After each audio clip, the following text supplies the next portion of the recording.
இன்று உங்கள் மத்தியிலே 2 பேதுரு 3ஆம் அதிகாரம் 13-14 வசனங்களிலிருந்து சில சத்தியங்களை சொல்லப் போகிறோம். அவருடைய வாக்குத்தத்தத்தின்படியே நீதி வாசமாயிருக்கும் புதிய வானங்களும் புதிய பூமியும் உண்டாயிருக்கும் என்று காத்திருக்கிறோம். ஆகையால் பிரியமானவர்களே, இவைகள் வர காத்திருக்கிற நீங்கள் கரையற்றவர்களும் பிழை இல்லாதவர்களுமாய் சமாதானத்தோடே அவர் சந்நிதியில் காணப்படும்படி ஜாக்கிரதையாயிருங்கள். அப்போஸ்தலனாகிய பேதுரு நீதி வாசமாயிருக்கும் புதிய வானங்களும் புதிய பூமியும் உண்டாயிருக்கும் என்று சொல்லுகிறார். இனி வரப்போகிற நித்தியத்தை பற்றி எழுதுகிறார். இனி வரப்போகிற நித்தியமானது நீதி வாசமாயிருக்கும் நித்தியமாயிருக்கும் என்று கூறுகிறார். இந்த உலகம் அப்படி இல்லை. இந்த உலகத்தில் தேவநீதியை பார்க்க முடியாது. மனுஷ நீதி, சுயநீதி இந்த உலகம் நிரம்பி இருக்கிறது. ஆனால் அவ்வப்போது தேவன் என்ன செய்கிறார்? தன்னுடைய நீதியை இந்த உலகத்தில் இருக்கிற சில மக்களிடத்தில் கொண்டு வருகிறார். அந்த நீதி எப்படி உண்டாகிறது என்றால், அப்போஸ்தலனாகிய பவுல் ரோமாபுரியாருக்கு எழுதினது போல விசுவாசத்தால் உண்டாகும் தேவநீதி. நாம் கர்த்தராகிய இயேசுவை விசுவாசிப்பதனால் அந்த தேவநீதி நமக்கு கிடைத்திருக்கிறது.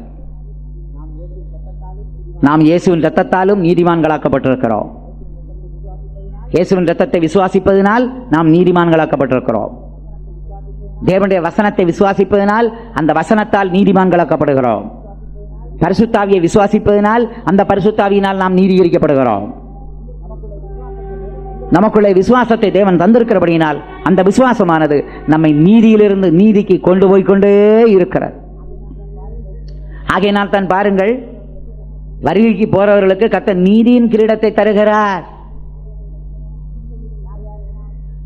யார் யாரெல்லாம் சிந்தையிலே ஜெயமுள்ளவர்களாய் கர்த்தருடைய வருகைக்காய் நீங்காத நினைவு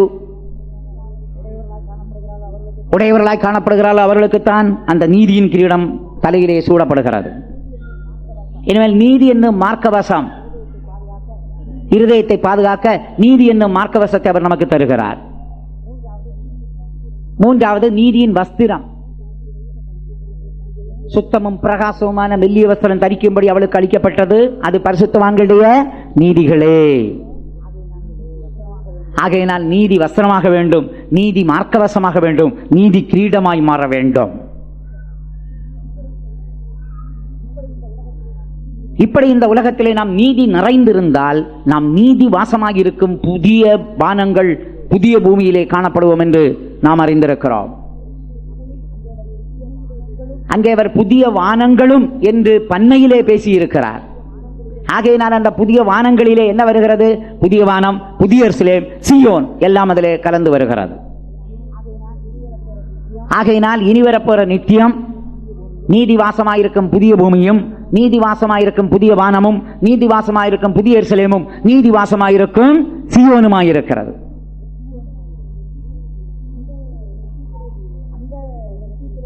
அந்த நித்தியத்திலே நாம் காணப்பட இந்த உலகத்திலே நீதி உள்ளவர்களாய் நாம் காணப்பட வேண்டும். இப்படி சொல்லிவிட்டு சொல்லுகிறார், இவைகள் வர காத்திருக்கிற நீங்கள், இனி வரப்போகிற நித்தியம் வரப்போகிறதே, வரப்போகிற நித்தியத்துக்காக காத்திருக்கிற நீங்கள் எப்படி இருக்க வேண்டும் என்று சொல்லுகிறார்? நீங்கள் கரையற்றவர்களும் பிழை இல்லாதவர்களுமாய் இருக்க வேண்டுமாம். கரை எங்கே உண்டாகிறது? இருதயத்திலே. பிழை எங்கே உண்டாகிறது? சரீரத்திலே. ஆனால் அப்போஸ்தலனாகிய பவுல் 2ஓடு நிறுத்தி விடாமல் இன்னொன்றையும் சேர்த்து சொன்னார். என்ன? கரை, திரை, பிழை. கரை, திரை, பிழை. கரை இருதயத்திலே வரும், திரை மனதிலே வரும், பிழை சரீரத்திலே வருகிறது. ஆகையினால் தான் கல்வாரியின் அன்பினை கண்டு விரைந்து ஓடி வந்தேன் என்ற பாட்டிலே கழுவும் திரு ரத்தத்தாலே கரை நீங்க இருதயத்தை பாடுவோம். கல்வாரியின் அன்பினையே கண்டு விரைந்தோடி வந்தேன். கல்வாரியின் அன்பினையே கண்டு விரைந்தோடி வந்து கழுவும் திரு ரத்தத்தாலே கருளிங்க இருதயத்தை கழுவும் உம் திரு ரத்தத்தாலே நீங்க இருதயத்தை. ஹல்லேலூயா. இருதயத்தின் கரையை நீக்கக்கூடிய சக்தி இயேசுவின் ரத்தத்துக்கு தான் இருக்கிறாள். அந்த இருதயத்தில் கரை எப்படி வருகிறது? பிரியமானவர்களே, நாம் செய்கிற பாவங்கள் தான் நம்முடைய இருதயத்தில் கரையை உண்டாக்குகிறது. இருதயத்தில் உண்டாகும் பாவம் என்ன?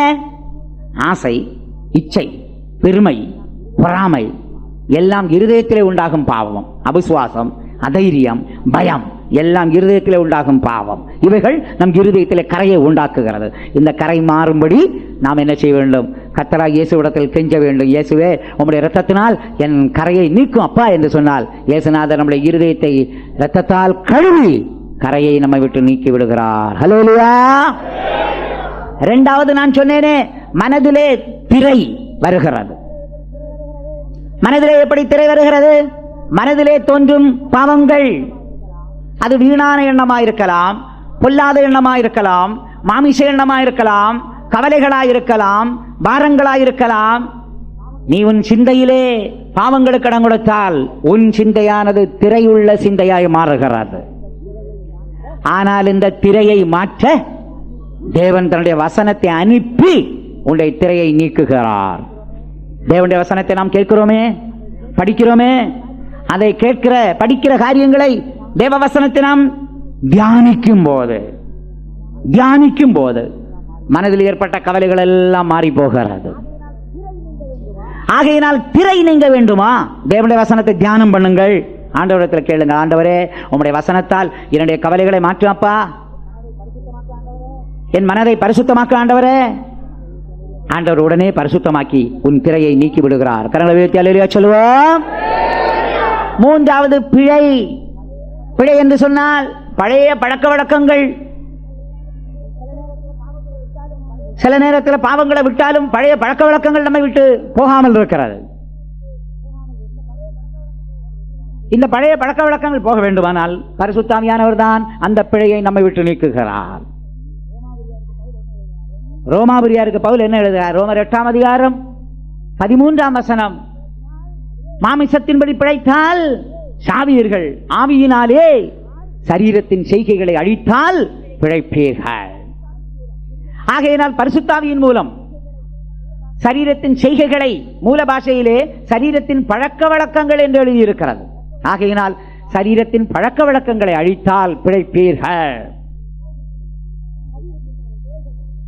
சரீரத்தில் சில பிழைகள் இருக்கும், அது பரிசுத்தாவியின் மூலம்தான் மாற்றப்படுகிறது. இப்படி கரை, திரை, பிழையற்றவர்களாய் நாம் காணப்பட வேண்டும். அந்த நீதிவாசமாயிருக்கும் புதிய பூமியும் புதிய வானங்களும் வர காத்திருக்கிற நீங்கள் கரையும் பிழையும் அற்றவர்களாக. அடுத்தது ஒரு முக்கியமான விஷயம் சொல்லி இருக்கிறது. என்ன? சமாதானத்தோடு அவருடைய சந்நிதியில் நிற்கும்படி ஜாக்கிரதையாயிருங்கள். சமாதானம் தேவை. இந்த சமாதானம் முதலாவது நமக்கும் தெய்வத்துக்கும் சமாதானம் உண்டாக வேண்டும். ஆதி மனிதனாகி ஆதாம் பாவம் செய்யும் வரைக்கும் ஒரு குறிப்பிட்ட காலம் இருந்தது, பாவமறியாத காலம், குற்றமறியாமையின் காலம். அந்த காலத்திலே தெய்வத்துக்கும் அவனுக்கும் பூரண சமாதானம் உண்டாயிருந்தது. ஆனால் எப்பொழுது பாவம் செய்தானோ தேவனோடு உள்ள சமாதானத்தை அவன் இழந்து ஓடி ஒழித்துக் கொண்டான். இப்பொழுது தேவனோடு சமாதானமாக வேண்டும். என்ன செய்வது? ரோமர் 5ஆம் அதிகாரம் 1ஆம் வசனத்திலே தேவனோடு சமாதானம் பெறுவதற்கு நாம் என்ன செய்ய வேண்டும் என்று சொல்லி இருக்கிறது. வாசிக்க கேட்போம். ரோமர் 5:1. இவ்விதமாக நாம் விசுவாசத்தினாலே நீதிமான்களாக்கப்பட்டிருக்கிறபடியால், விசுவாசத்தினாலே நீதிமான்களாக்கப்பட்டிருக்கிறபடியால் நம்முடைய கர்த்தராகிய இயேசு கிறிஸ்து மூலமாய், இயேசு கிறிஸ்துவின் மூலமாக தேவனிடத்தில் சமாதானம் பெற்றிருக்கிறோம். தேவனிடத்தில் சமாதானம் பெற்றிருக்கிறோம். கர்த்தராகிய இயேசு கிறிஸ்துவின் மூலம்தான் சமாதானம் உண்டாகிறதாம்.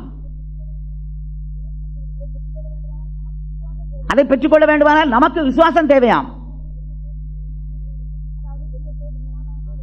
அதாவது தெய்வத்தோடு சமாதானமாக வேண்டுமானால் இயேசு கிறிஸ்துவின் மூலம்தான் சமாதானம் உண்டாகும் என்பதை நாம் விசுவாசிக்க வேண்டும். இப்பொழுது கொலோசியர் 1:20 என்ன சொல்லுகிறது? அவர் சிலுவையில் சிந்தின இரத்தத்தாலே சமாதானத்தை உண்டாக்கி. படியுங்கள். அவர் சிலுவையில் சிந்தின இரத்தத்தினாலே, அவர் சிலுவையில் சிந்தின இரத்தத்தினாலே சமாதானத்தை உண்டாக்கி, சமாதானத்தை உண்டாக்கி, பூலோகத்தில் உள்ளவைகள் பூலோகத்தில் உள்ளவர்கள் பரலோகத்தில் உள்ளவர்கள் யாவையும் அவர் மூலமாய் தமக்கு ஒப்புரவாக்கிக் கொள்ளவும் அவருக்கு பிரியமாயிற்று. யாவரையும் தம் மூலமாய் ஒப்புரவாக்கிக் கொள்ள அவருக்கு பிரியமாயிற்று. பூலோகத்தில் உள்ளவர்களும் பரலோகத்தில் உள்ளவர்களும் இயேசு கிறிஸ்துவின் மூலமாய் ஒப்புரவாக வேண்டுமாம். பரலோகத்தில் என்றால் என்ன? பரலோகத்திலே பிதாவாகிய தேவன் இருக்கிறார், தூதர்கள் இருக்கிறார்கள். அவர்களுக்கும் பூலோகத்தில் இருக்கிறதான மனுக்குலத்திற்கும் ஒப்புரவாகுதல் உண்டாக வேண்டும். யார் மூலம்? தம் மூலமாக. அதற்காக இயேசுநாதர் சிலுவையிலே இரத்தத்தை சிந்தினார்.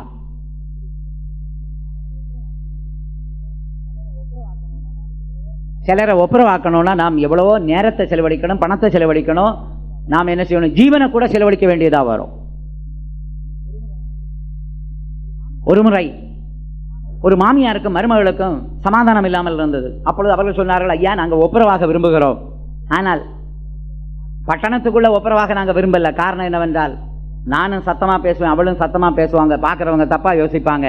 பட்டணத்தை விட்டு புறம்பே போக வேண்டும், புறநகர் பிரிவுக்கு போக வேண்டும், சபர்பன் ஏரியா.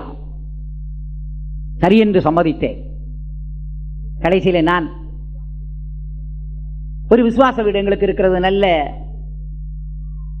காட்டு பிரதேசத்தில். அங்கே அவர்களை அழைத்துக் கொண்டு போனேன். உண்மையிலே அவர்கள் சொன்னது போலவே மிகுந்த சத்தம் போட்டு பேசினார்கள். நல்ல வேளை அந்த வீட்டுக்கு பக்கத்தில் வேற எந்த வீடும் கிடையாது. எனக்கு அப்பதான் நிம்மதியாச்சு. நல்லா சத்தம் போடுங்க. என்ன மாமியார் பயங்கரமான சத்தம், மருமகள் பயங்கரமான சத்தம். கொஞ்ச நேரம் அவர்களை பேச விட்டேன். பேசி பேசி பேசி பேசி பேசி மணி எத்தனை ஆச்சு தெரியுமா? 10 மணிக்கு உட்கார்ந்தேன். ராத்திரி மணி 2 ஆச்சு. நான் நினைச்சேன் இது 10:30 மணிக்கெல்லாம் முடிஞ்சிடும், வீட்டுக்கு வந்து சாப்பிட்றலான்னு யோசித்தா, அன்னைக்கு 10 மணிக்கு தொடங்குறது 2 மணி ஆகி போச்சு. அன்னைக்கு சாப்பாடு கிடையாது.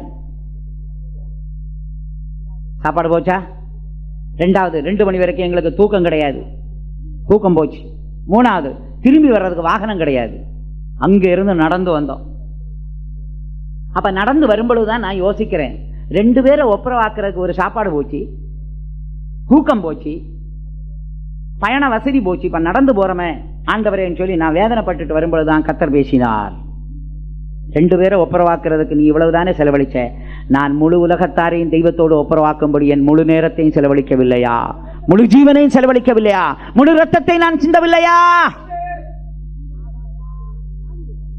ஆதாம் பாவம் செய்த நாளிலிருந்து கர்த்தராகிய இயேசு சிலுவையில மரிக்கிற வரைக்கும் செலவழிக்கப்பட்ட காலங்கள், வேளைகள் எல்லாம் இயேசு செலவழித்த நேரமாயிருக்கிறது.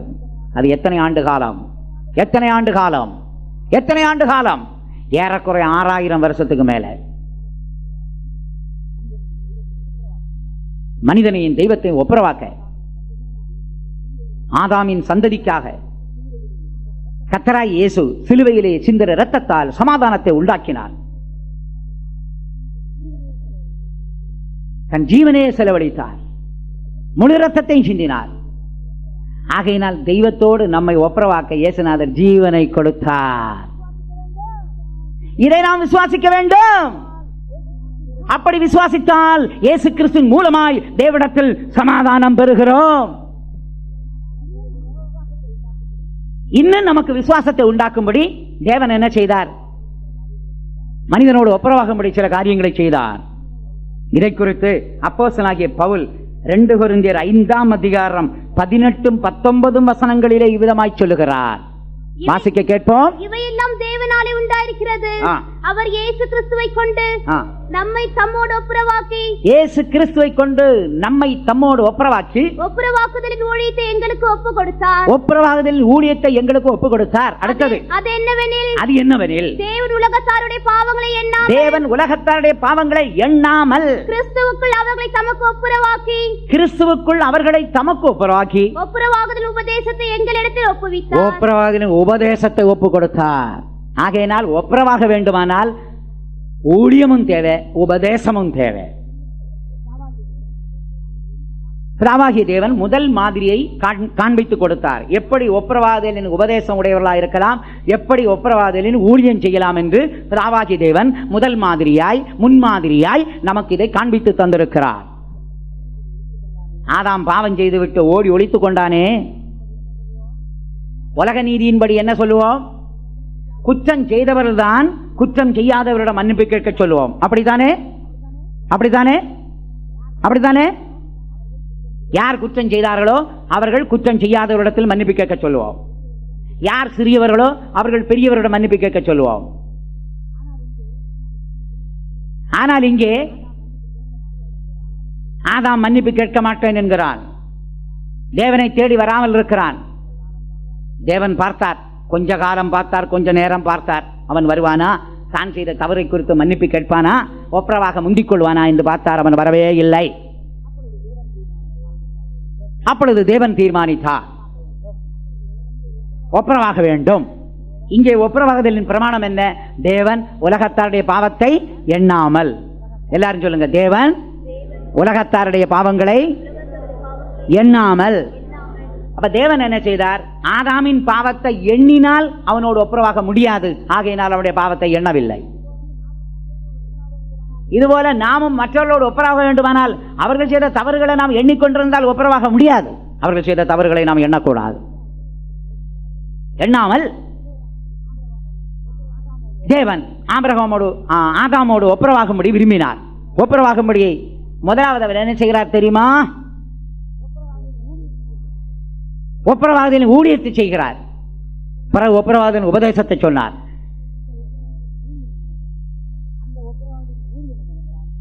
அந்த ஒப்புரவாகுதலின் ஊழியம் என்னவென்றால், இந்த ஆதாமுக்கு மிகவும் தேவை என்ன என்று கண்டுபிடித்தார். அந்த ஆதாமுக்கு மிகவும் தேவை என்னவென்றால் உடை. இவன் நிர்வாணியாயிருப்பதனால் பயந்து ஒளித்துக் கொண்டு அத்தி இலைகளினால் அரக்கச்சை கட்டி கொண்டிருக்கிறான். ஆண்டவருக்கு தெரியும், வெயில் வந்தால் இந்த இலைகள் உலர்ந்து போகும், உதிர்ந்து போகும் என்று அவருக்கு தெரியும். ஆகையினால் இவனுக்கு மிகவும் தேவை உடை. அந்த உடையை எதனால் செய்வது? தோலினால். அந்த தோலை எங்கிருந்து எடுப்பது? ஒரு மிருகத்தை அடித்து தோலை உரித்து அதை உடையாய் செய்து இந்த ஆதாமிடம் கொண்டு வர வேண்டும். யார் செய்வது இந்த வேலையை? யார் செய்வது? ஆதாம் தான் முதல் மனிதன். அந்த நாட்களில் இந்த நாட்களில் இருக்கிறது போல தையல்காரர்கள் கிடையாது. இருந்தால் ஆண்டவர் தையல்காரனை அழைத்து ஆதாமிடம் போ, அளவெடு, நீ ஒரு உடையை உண்டாக்கி கொண்டு போய் கொடு என்று சொல்லுவார். ஆனால் ஆதாம் தான் முதல் மனிதன், தையல்காரன் கிடையாது. ஆகையினால் தேவன் என்ன செய்தார்? தானே தையல்காரனாய் மாறினார். ஆகையினால் அவர் என்ன செய்தார்? ஒரு மிருகத்தை எடுத்து அடித்து தோலை உரித்து உடையை உண்டாக்கி, இந்த ஊழியம் தான் ஒப்புரவாகுதலின் ஊழியம். சொல்லுங்கள், இந்த ஊழியம் தான் என்ன ஊழியம்? ஒப்புரவாகுதலின் ஊழியம். மனிதனோடு ஒப்புரவாகும்படி ஆண்டவர் இந்த ஊழியத்தை செய்து என்ன செய்கிறார்? இப்பொழுது தேடி வருகிறார். யார் பேசுவது? முதல்ல யார் பேசுவது? நான் கூட சிலரை ஒப்புரவாக்கும் பொழுது என்ன சொல்லுவேன் தெரியுமா? முதலாவது சின்னவங்களை மன்னிப்பு கேட்க வைப்பேன். தப்பு செய்தவங்களை மன்னிப்பு கேட்க வைத்திருக்கிறேன். ஆனால் இங்க பெரியவர், மிகவும் பெரியவர். நம்முடைய அறிவின்படி இயேசு பெரியவர். இயேசு சொல்லி இருக்கிறார், பிதா என்னிலும் பெரியவராயிருக்கிறார். ஆகையினால் இயேசு பெரியவர், பிதா மிகவும் பெரியவர். அந்த மிக பெரியவர் மிகச் சிறியவனாகிய மனிதனோடு வருகிறார். தேவதூதரிலும் சற்று சிறியவனாயிருக்கிற மனிதனோடு ஒப்புரவாகும்படி வருகிறார். யார் முதலாவது பேசுவது? ஆதாம் பேசாமல் இருக்கிறான். ஆகையினால் தேவன் என்ன செய்தார்? முதலாவது பேசும்படி தீர்மானித்தார்.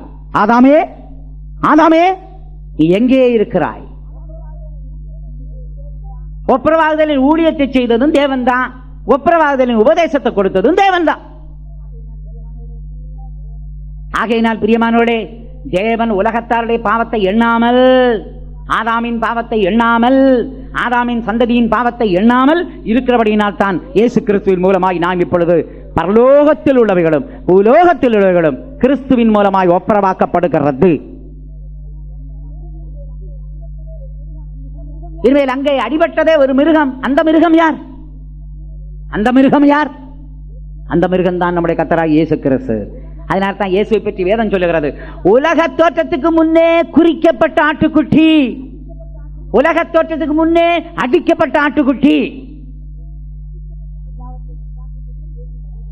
எல்லாவற்றையும் உண்டாக்கும்படியும் இயேசு பலியானார். அந்த உண்டாக்கப்பட்ட பொருள் விழுந்து போன நேரத்திலே, மாயக்குட்பட்ட நேரத்திலே அதை ஆதி நிலவரத்தில் கொண்டு வரும்படியும் இயேசுநாதர் என்ன செய்யப்பட்டார்? அடிக்கப்பட்டார். அதுக்கு சரியான உதாரணம் தாய்மார் தான். ஒரு தாய் ஒரு பிள்ளையை பெற்றெடுக்கிறதுக்கும் உருக்குறை இது. தன்னுடைய ஜீவனை செலவழித்து தான் ஒரு பிள்ளையை பெற்றெடுக்குது. ஆனால் அந்த பெற்ற பிள்ளையை வளர்த்தி ஆளாக்கும்படியும் அந்த தாய் தன்னுடைய ஜீவனை செலவழிக்கிறது. உருவாக்கவும் ஜீவன் போகும், அந்த பிள்ளையை ஆளாக்குவதற்கும் ஜீவன் செலவழிக்கிறது போல சிருஷ்டிப்பின் ரகசியம் அதுதான். சிருஷ்டிப்பின் ரகசியம் அதுதான். இதுபோல இயேசுநாதர் எல்லாவற்றையும் உண்டாக்க அவர் பலியானார். அந்த உண்டாக்கின பொருளை பாதுகாக்கவும் அவர் பலியாகிக் கொண்டே இருக்கிறார். விழுந்து போன மனிதனை, விழுந்து போன சிருஷ்டியை ஆதி நிலவரத்திலே கொண்டு வரும்படி ஆண்டவர் இன்னும் பலியாகிக் கொண்டேதான் இருக்கிறார். ஒப்புரவாகுதலை உண்டாக்கினார். ஆகையினால் ஒப்புரவாகுதலின் உபதேசம், ஒப்புரவாகுதலின் ஊழியம் தேவனால் உண்டாக்கப்பட்டிருக்கிறது. தேவனோடு சமாதானம் உண்டாகும்படி கர்த்தராகிய இயேசு கிறிஸ்து தன்னை ஒப்புக் கொடுத்தார். அவர் சிலுவையிலே சிந்தின இரத்தத்தால் சமாதானத்தை உண்டாக்கினார். இந்த சமாதானம் உங்களுக்கு வேண்டுமா? நீங்கள் விசுவாசிக்க வேண்டும். என்ன? இயேசு கிறிஸ்துவின் மூலமாய்த்தான் ஒப்புரவாக முடியும், அந்த இயேசு சிலுவையில் சிந்தின இரத்தத்தால் சமாதானம் உண்டாக முடியும் என்று சொல்லி நீங்கள் உங்கள் பாவங்களை எல்லாம் இயேசுவிடத்தில் மன்னிப்பு கேட்க வேண்டும். ஒப்புரவாக முந்திக் கொள்ள வேண்டும். இயேசுவிடத்தில், ஆண்டவரே, நான் செய்த பாவங்களினால் என்னுடைய சமாதானம் போயிடுச்சு, என்னுடைய பாவங்களை மன்னியும் என்று சொன்னால் இயேசு கிறிஸ்துவின் இரத்தத்தால் விசுவாசத்தால் உங்களுக்குள்ளே சமாதானம் உண்டாகிறது. இப்பொழுது தேவனோடு சமாதானம் பெற்றுவிட்டோம். இரண்டாவது யாரோடு சமாதானம் பெற வேண்டும்? எபிரேயர் 12ஆம் அதிகாரம் 14ஆம் வசனம் வாசிப்போம். யாவரோடும் சமாதானமாய் இருக்கவும் பரிசுத்தமுள்ளவராயிருக்கும் நாடுங்கள். யாவரோடும் சமாதானமாய் இருக்க வேண்டுமா? யாவரோடும், ஊழியக்காரர்களோடும், விசுவாசிகளோடும், உங்களுடைய நண்பர்களோடும், உங்களுடைய உறவினர்களோடும், ஊராரோடும், பக்கத்து வீட்டுக்காரர்களோடும், யாவரோடும் சமாதானமாக இருக்க வேண்டும். யாவரோடும் சமாதானமாக இருக்கும். யாவரோடும் சமாதானமாக இருக்க இயேசுநாதர் சொல்லி தந்த உபதேசம் என்ன? மலைப்பிரசங்கத்திலே அவர் சொல்லியிருக்கிறார். பலிபீட தண்டையிலே உன் காணிக்கையை கொண்டு வரும் பொழுது உன் பெயரில் உன் சகோதரனுக்கு குறை உண்டென்று கண்டால் காணிக்கையை செலுத்தாமல் அதை அங்கே வைத்துக் கொண்டு முதலாவது போய் ஒப்புரவாக, பிறகு வந்து காணிக்கையை செலுத்த. ஆகையினால் நம்முடைய இயேசுவுக்கு காணிக்கை முக்கியமல்ல, ஒப்புரவாகுதல் தான் முக்கியம், சமாதானம் தான் முக்கியம். ஒப்புரவாக வேண்டும் யாவரோடும். உன் பேரில் உன் சகோதரனுக்கு குறை உண்டென்று கண்டால். ஏன் அவர் பேசவில்லை? ஏன் முன்னால் போல் அவர் நன்றாய் உன்னோடு பழகவில்லை? காரணத்தை கண்டுபிடித்து அவரிடத்தில் போய் மன்னிப்பு கேட்க வேண்டும். எப்படி? என்னுடைய வார்த்தையினாலாவது கிரியையினாலாவது உங்களை துக்கப்படுத்தியிருந்தால் தயவு செய்து மன்னித்துக் கொள்ளுங்கள் என்று சொல்லி நாம் ஒப்புரவாக வேண்டும். யாவரோடும் சமாதானமாக முடியும், அதுதான் ஒரு வழி.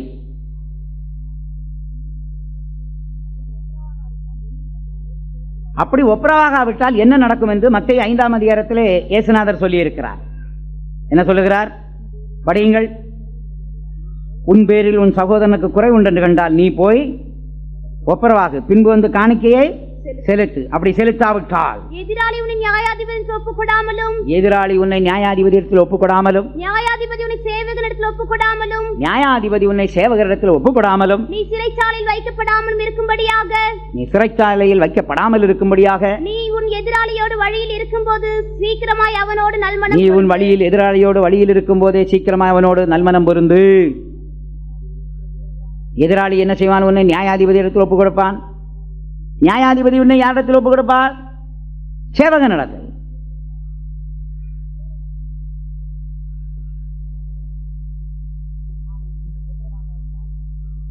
நாம் ஒப்புரவாகாவிட்டால் யார் யார் இடத்தில் நாம் ஒப்புரவாகவில்லை, அவர்கள் நம்மை குறித்து துக்கப்படுவார்கள், வேதனைப்படுவார்கள், நமக்கு விரோதமாய் பேசுவார்கள். அவருடைய துக்கம் நியாயாதிபதி இடத்தில் போய் சேரும், அவருடைய வேதனை நியாயாதிபதி இடத்தில் போய் சேரும். அப்ப நியாயாதிபதி என்ன செய்வார்? அந்த நியாயாதிபதி தேவன் இயேசு. அவர் நம்மை சேவகரிடத்தில் ஒப்புக் கொடுப்பார். அந்த சேவகர் யார்? பிசாசின் ஆவிகள், பொல்லாத ஆவிகள். அவர்கள் நம்மை சிறைச்சாலையிலே போடுவார்கள். அந்த பிசாசு உனக்கு கலக்கம், குழப்பம், வியாதி, வேதனை, இழப்பு, நஷ்டம், தோல்வி என்று பல காரியங்களை கொடுப்பான். அப்படி சம்பவிக்காமல் இருக்கும்படி நீ என்ன செய்ய வேண்டுமாம்? எதிராளியோடு வழியில் இருக்கும்போதே நல்மனம் பொருந்து. நமக்கு எதிராக இருக்கிற மனுஷர்களிடத்தில் நல்மனம் பொருந்த வேண்டும், ஒப்புரவாக வேண்டும். இங்கே சொல்லப்பட்ட எதிராளி மனுஷர்கள், நியாயாதிபதி இயேசு, சேவகர்கள் பிசாஸ். அதனால தான் சிலரை கர்த்தர் சில பொல்லாத ஆவிகளும் ஒப்பு கொடுத்து விடுகிறார்.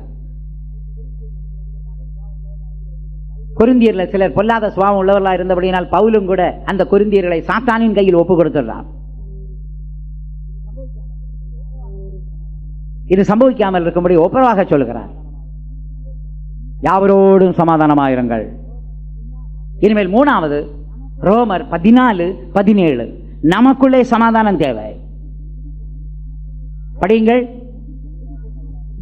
தேவனுடைய ராஜ்யம் புசிப்பும் குடிப்பும் அல்ல, அது நீதி, சமாதானம், பரிசுத்த ஆவியினால் உண்டாகும் சந்தோஷமாயிருக்கிறது. தேவனுடைய ராஜ்யம் புசிப்பும் குடிப்பும் அல்ல, அது நீதி, சமாதானம். தேவனுடைய ராஜ்யம் என்று சொன்னால் சமாதானத்தின் ராஜ்யம். அந்த சமாதானத்தின் ராஜ்யம் நமக்குள்ளே எப்பொழுது வருகிறது? பரிசுத்த ஆவியை பெறும் பொழுது. இந்த பரிசுத்த ஆவிக்கு என்ன பெயர்? மெல்கிசேதேக். மெல்கிசேதேக் என்றால் நீதியின் ராஜா. ஆனா சாலேமின் ராஜாவுக்கு என்ன அர்த்தம்? சமாதானத்தின் ராஜா என்ற அர்த்தமாம். எபிரேயர் 7ஆம் அதிகாரத்திலே சொல்லி இருக்கிறது, 1-2 வசனங்களிலே. இந்த மெல்கிசேதேக் சாலேமின் ராஜாவும், இந்த மெல்கிசேதேக் சாலேமின் ராஜாவும் உன்னதமான தேவனுடைய ஆசாரியனுமாய் இருந்தான். உன்னதமான தேவனுக்கு ஆசாரியனுமாய் இருந்தான். ராஜாக்களை முறியடித்து வந்த ஆபிரகாமுக்கு இவன் எதிர்கொண்டு போய் அவனை ஆசீர்வதித்தான். இவனுக்கு ஆபிரகாம் எல்லாவற்றிலும் தசமபாகம் கொடுத்தான். இவனுடைய முதற் பேராக மெல்கிசேதேக் என்பதற்கு நீதியின் ராஜா என்றும் பின்பு சாலேமின் ராஜா என்பதற்கு சமாதானத்தின் ராஜா என்றும் அர்த்தமாம். சமாதானத்தின் ராஜா என்றும் அர்த்தம். இயேசு கிறிஸ்து சமாதான பிரபு, பரிசுத்த ஆவியானவர் சமாதானத்தின் ராஜா, பிதாவாகிய தேவன் சமாதானத்தின் தேவன். 3 பேருக்கு 3 பேர் கொடுக்கப்பட்டிருக்கிறது. பிதாவுக்கு சமாதானத்தின் தேவன் என்றும், குமாரனுக்கு சமாதான பிரபு என்றும், பரிசுத்த ஆவிக்கு சமாதானத்தின் ராஜா என்றும் பெயர் கொடுக்கப்பட்டிருக்கிறது. இந்த சமாதானத்தின் ராஜா நமக்குள்ள வந்து ஆளுகை செய்ய வேண்டுமா? நமக்குள்ள சமாதானம் இருக்கணும். சமாதானம் இல்லைன்னா ராஜா உள்ள இருக்க மாட்டார். ஒரு ராஜா ஒரு தேசத்தில் இருக்க வேண்டுமானால் குடிமக்கள் இருந்தால் தானே ராஜா இருக்க முடியும். குடிமக்கள் இல்லாத இடத்துல ராஜா எப்படி இருப்பார்? ராஜா இருக்க வேண்டுமானால் குடிமக்கள் இருக்க வேண்டும். இந்த ராஜாவுக்கு என்ன பேர்? சமாதானத்தின் ராஜா. அப்ப இங்க இருக்க குடிமக்களா யார் இருக்க வேண்டும்? நமக்குள்ள சமாதானம் தான் குடிமக்கள். அந்த குடிமக்களுக்கு பரிசுத்த ஆவியானவர் ராஜாவா இருக்கிறார்.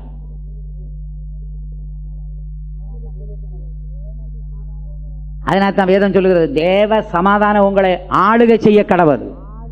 தேவ சமாதானம் உங்களை ஆளுகை செய்ய கடவுள்.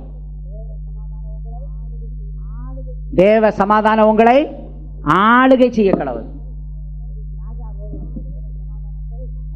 ராஜா போல இருந்து தேவ சமாதானத்தை அவர் ஆளுகை செய்கிறார், பரிசுத்த ஆவியானவர்.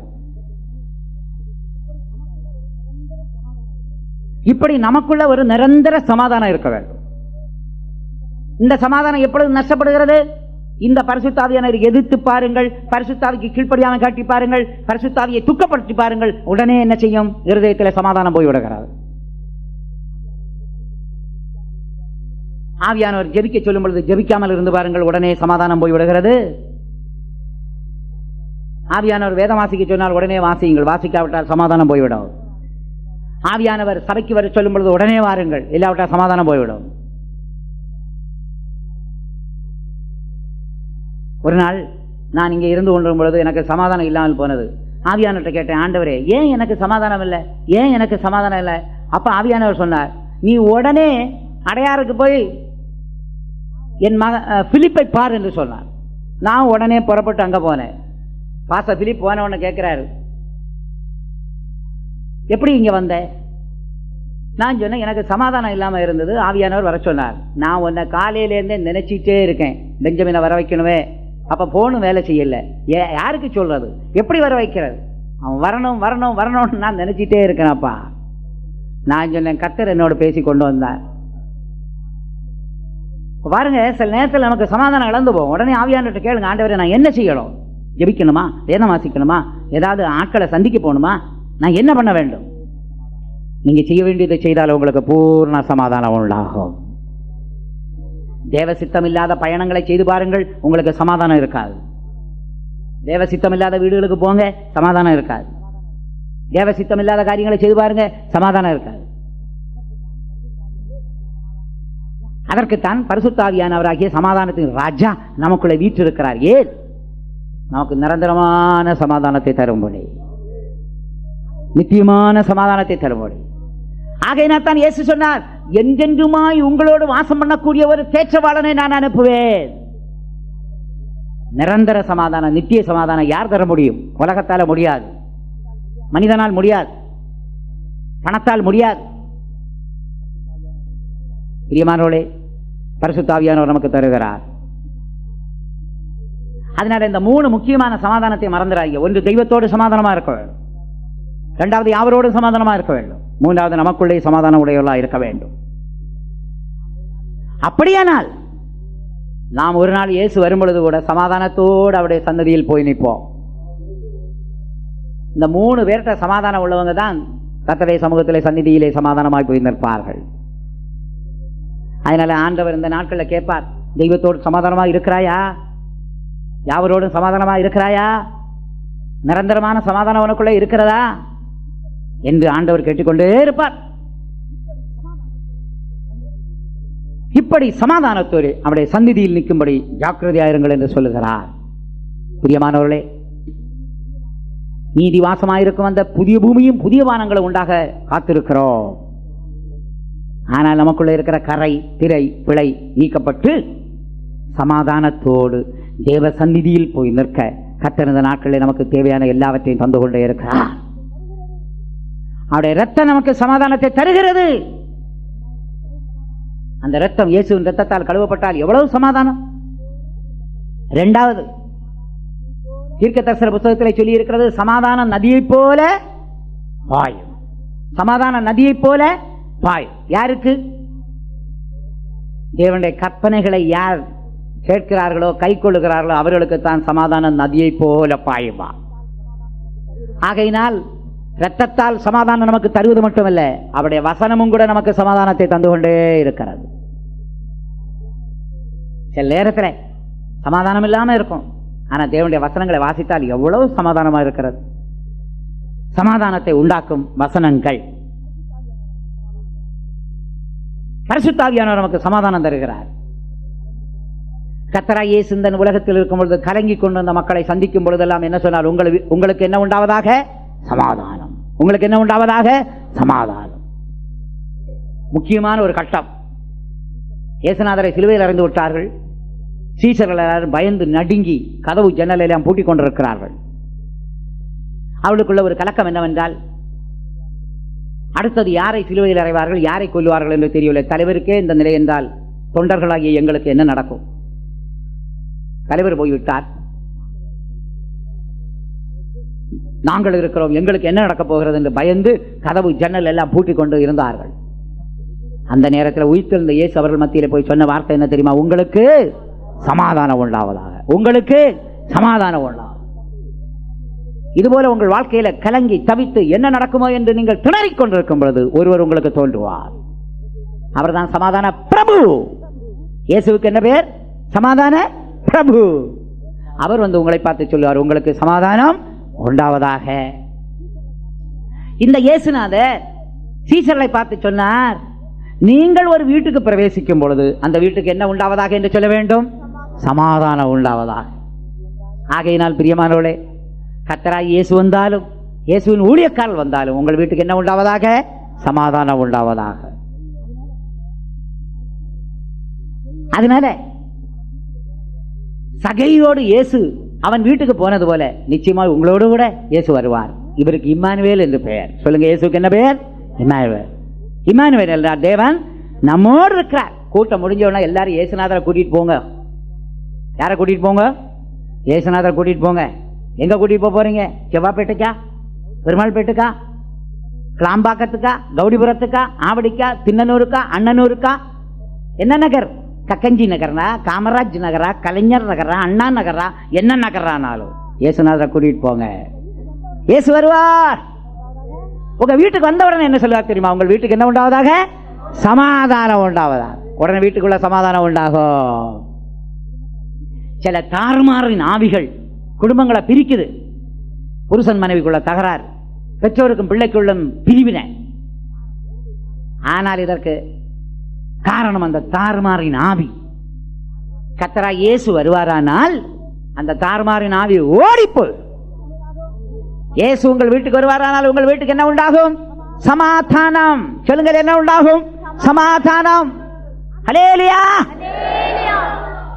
ஆகையினால் தான் இயேசு பிறக்கும் பொழுது பரமசேனையின் திரள் தோன்றி ஒரு பாட்டு பாடினார்கள். என்ன பாட்டு? உன்னதத்தின் தேவனுக்கு மகிமையும் பூமியிலே சமாதானமும் மனுஷன் மேல் பிரியமும் உண்டாவதாக. பாடுவோமா? உன்னத தேவனுக்கு மகிமை உலகில் சமாதானமாமே. உன்னத தேவனுக்கு மகிமை உலகில் சமாதானமாமே. காரிருள் நீக்கிய காருண்யத்திலே கதிரொளியாய் ஜனித்தார். காரிருள் நீக்கிய காசினி மீதிலே கதிரொளியாய் ஜனித்தார். ஹல்லேலூயா, ஹல்லேலூயா, ஹல்லேலூயா, துதி அவர்க்கே. ஹல்லேலூயா, ஹல்லேலூயா, ஹல்லேலூயா, துதி அவர்க்கே. ஹல்லேலூயா, துதி அவர்க்கே. ஹல்லேலூயா, துதி அவர்க்கே. உன்னத தேவனுக்கு மகிமை உலகில் சமாதானமாமே. உன்னத தேவனுக்கு மகிமை உலகில் சமாதானமாமே. காரிருள் நீங்கிட காசினி மீதிலே கதிரொளியாய் ஜனித்தார். காரிருள் நீங்கிட காசினி மீதிலே கதிரொளியாய் ஜனித்தார். ஹல்லேலூயா, ஹல்லேலூயா, ஹல்லேலூயா, துதி அவர்க்கே. ஹல்லேலூயா, ஹல்லேலூயா, ஹல்லேலூயா, துதி அவர்க்கே. ஹல்லேலூயா, துதி அவர்க்கே. ஹல்லேலூயா, துதி அவர்க்கே. ஹல்லேலூயா. உன்னதத்திலே தேவனுக்கு, பூமியிலே மனுஷன் மேல். ஹல்லேலூயா. கர்த்தராகிய இயேசு வந்ததுனால தான் மனுஷனுக்கு சமாதானம் உண்டாச்சு. உன்னதத்திலே தேவனுக்கு மகிமை, பூமியிலே சமாதானம், மனுஷன் மேல் பிரியம். தேவனுக்கு மனுஷன் மேல பிரியம் உண்டாக காரணம் இயேசு பிறந்தபடியினால். இயேசு பிறந்தபடியினால் மனிதன் மேல் தேவனுக்கு பிரியம் உண்டாயிற்று. மனிதனுக்கு தேவனிடத்தில் இரக்கம் உண்டாயிற்று. ஆகையினால் பிரியமானவர்களே, இயேசுநாதர் பிறந்ததினால நமக்கு எவ்வளவு ஆசீர்வாதம். கருணாநிதி ஆட்சிக்கு வந்த உடனே காஞ்சிபுரத்துக்கு ஏதாவது செய்யணும்னு சொல்லிட்டே இருந்தார். காரணம் என்ன தெரியுமா? காஞ்சிபுரத்தில் யார் பிறந்தது? அண்ணாதுரை பிறந்ததினால, அண்ணா பிறந்தபடியினால் அவர் பிறந்த காஞ்சிபுரத்துக்கு ஏதாவது நான் செய்வேன். உலகத்து மனுஷனுக்கே தன் தலைவர் பிறந்த இடத்துக்கு ஏதாவது செய்யணும்னு இருக்குமானால், பிதாவாகிய தேவனுக்கு தன் குமாரன் பிறந்த அந்த பூமிக்கு ஏதாவது செய்யணுமா செய்ய வேண்டாமா என்று தோன்றும். செய்யணும். இயேசு இந்த உலகத்தில் பிறந்தபடியினால் இந்த உலகத்துக்கு ஏதாவது செய்ய வேண்டும் என்று தீர்மானித்தார். உலகத்துக்கு என்ன செய்யலாம்? இயேசு பிறந்தபடியினால் இந்த உலகத்தை ரட்சிப்பேன். இயேசு பிறந்தபடியினால் இந்த உலகத்துக்கு சுபீட்சம் சேமத்தை உண்டாக்குவேன். இயேசு இந்த உலகத்திலே பிறந்தபடியினால் மனிதனுடைய வியாதியை நான் மாற்றுவேன். ஆகையினால் இந்த உலகம் ஆசீர்வதிக்கப்பட காரணம் இயேசுநாதர் இந்த உலகத்தில் பிறந்ததுனாலதான். இயேசு பிரபாவிட்டால் இந்த உலகத்துக்கு ஆசீர்வாதம் வந்திருக்கவே வந்திருக்காது. கரங்களை உயர்த்தி அல்லேலூயா சொல்லுங்க. ஹல்லேலூயா, ஹல்லேலூயா. நான் கேரளாவில் பள்ளிப்பாடுக்கு பிரசங்கம் பண்ண போயிருந்தேன். அப்ப அங்க பழைய விசுவாசிகள் வந்து சொன்னாங்க, ஐயா இந்த பள்ளிப்பாடுல பாஸ்டர் பால் கால் வச்சு சுவிசேஷம் சொன்னார் ஐயா. அதை கேள்விப்பட்ட உடனே என் உடம்பெல்லாம் சிலுத்து போச்சு. காரணம், அந்த பரிசுத்தவான் கால் வச்ச இடத்துல நான் வந்து நிற்கிறேனே. அவங்க சொன்னாங்க, அந்த புண்ணியவான் அந்த பரிசுத்தவான் கால் வச்சதுனால ஐயா இந்த தேசம் பாருங்க ரசிக்கப்பட்டிருக்கிறது ஐயா, இங்கே ஆவிக்குரிய சபை உண்டாயிருக்குது ஐயா. நாங்கள் எல்லாரும் இந்த சத்தியத்தில் வர காரணம் அந்த பரிசுத்தவான் கால் வச்சதுனால. ஒரு பரிசுத்தவான் கால் வச்சதுனால அந்த இடம் ஆசீர்வதிக்கப்படுவது உண்மை. ஏனென்றால் ஆண்டவர் சொல்லி இருக்கிறார், நீ நிற்கிற பூமி பரிசுத்த பூமி. அப்ப ஒரு பரிசுத்தவான் கால் வச்சாலே அந்த பூமி பரிசுத்த பூமி ஆகுமானால் கர்த்தரும் இரட்சகரும் சிருஷ்டிகருமான இயேசு கிறிஸ்து இந்த உலகத்திலே கால் வைத்தால் இந்த பூமிக்கு ஆசீர்வாதம் உண்டா இல்லையா? உண்டு, ஆசீர்வாதம் உண்டு. அல்லேலூயா. இயேசுவினால் இந்த உலகத்துக்கு ரட்சிப்பு உண்டானது. அல்லேலூயா. சாபத்திலிருந்து விடுதலை. அல்லேலூயா. பிசாசின் வல்லமை நிர்மூலமாக்கப்பட்டது. அல்லேலூயா. வியாதியிலிருந்து விடுதலை. அல்லேலூயா. ஆகையினால் உன்னதத்திலே தேவனுக்கு மகிமையும் பூமியிலே சமாதானம், மனுஷன் மேல் பிரியமும். அந்த பரமசேனியின் திரள் ஒரு பாட்டு பாடினாங்க பாருங்க, எவ்வளவு அழகான பாட்டு. மனுஷன் மேல் சமாதானம் உண்டாயிற்று, மனுஷன் மேல் பிரியமும் உண்டாயிற்று. ஆகையினால் இயேசு மனிதர்கள் மேல் பிரியமிக்க, தேவன் பிரியமிக்க காரணம் இயேசுநாதர் இந்த உலகத்தில் வந்து ஜீவித்தார். சொந்த ஜனம் இயேசுநாதரை ஏற்றுக்கொள்ளாவிட்டாலும் அந்நிய ஜனங்கள் இயேசுநாதரை ஏற்றுக்கொள்ளவில்லையா? அப்ப இயேசுநாதருக்கு யாராவது சாப்பாடு கொடுத்தா ராவுக்கு எப்படி இருந்திருக்கும்? என் பிள்ளைக்கு சாப்பாடு போட்டானே அவன் வாழ்க, என் மகனுடைய தாகத்தை ஒருவன் தீர்க்கிறானே அவன் ஆசீர்வதிக்கப்படட்டும், என் பிள்ளை தங்குறதுக்கு ஒரு வீடு கொடுத்தார்களே அவர்கள் ஆசீர்வதிக்கப்படட்டும், என் மகனுக்கு துணி கொடுக்கிறாங்களே அவர்கள் ஆசீர்வதிக்கப்படட்டும். கர்த்தராகிய இயேசுவுக்கு ஜனங்கள் என்ன செய்தார்களோ அதையெல்லாம் பார்த்து பிதாவாகிய தேவன் சந்தோஷப்பட்டு இந்த பூமியிலே சமாதானத்தை அனுப்பினார். மனுஷன் மேல் அவருக்கு பிரியம் உண்டாயிற்று. ஆகையினால் பிரியமானோடே சமாதானத்தோடு அவருடைய சந்நிதியில் நிற்கும்படி நாம் ஜாக்கிரதை உள்ளவர்களாய் மாறுவோம். நாம் எல்லாரும் கண்களை மூடி ஜெபம் பண்ணுவோம். எங்கள் அருமையான நல்ல பிதாவே, இந்த வேளைக்காய் உம்மை ஸ்தோத்திரிக்கிறோம். ஆண்டவரே, ஆண்டவரே, நீதி வாசமாயிருக்கும் புதிய பூமியும் புதிய வானங்களும் உண்டாக போகிறது. அந்த நித்தியம் வர காத்திருக்கிற நாங்கள் கரை திரை பிழையற்றவர்களாக சமாதானத்தோடு உம்முடைய சந்நிதியில் வந்து நிற்கும்படியாக இந்த நாட்களில் நம்முடைய மக்கள் எல்லாரும் தெய்வத்தோடு சமாதானத்தை பெற உதவி செய்யும். ஆண்டவரே, யாவரோடும் சமாதானமாக இருக்க கிருபை கொடுமப்பா. நிரந்தரமான சமாதானத்தை பெற்றுக்கொள்ள உதவி செய்யும். ஆண்டவரே, உம்முடைய இரத்தத்தால் எங்களுக்கு தருகிற சமாதானத்துக்காய் ஸ்தோத்திரம். உம்முடைய வசனங்கள் எங்களுக்கு சமாதானம் தருகிறபடினா ஸ்தோத்திரம். உம்முடைய ஆவியானவர் எங்களுக்கு சமாதானத்தை தருகிறபடினால் உம்மை ஸ்தோத்திரிக்கிறோம். ஆண்டவரே, சமாதானத்தின் தேவனை உம்மை ஸ்தோத்திரிக்கிறோம். சமாதான பிரபுவாகிய இயேசுவை உம்மை ஸ்தோத்திரிக்கிறோம். சமாதானத்தின் ராஜாவாகிய பரிசுத்தாவியானவரே உம்மை ஸ்தோத்திரிக்கிறோம். சமாதானத்தோடு உம்முடைய சந்நிதியில் வந்து நிற்க உதவி செய்யும். இயேசுவின் மூலம் கேட்கிறோம் பிதாவே, ஆமென். நம்முடைய கர்த்தராகிய இயேசு கிறிஸ்துவின் கிருபையும் பிதாவாகிய தேவனுடைய அன்பும் பரிசுத்தாவின் ஐக்கியமும் நம் அனைவரோடும் இன்றும் என்றும் சதாகாலங்களில் உண்டாயிருப்பதாக.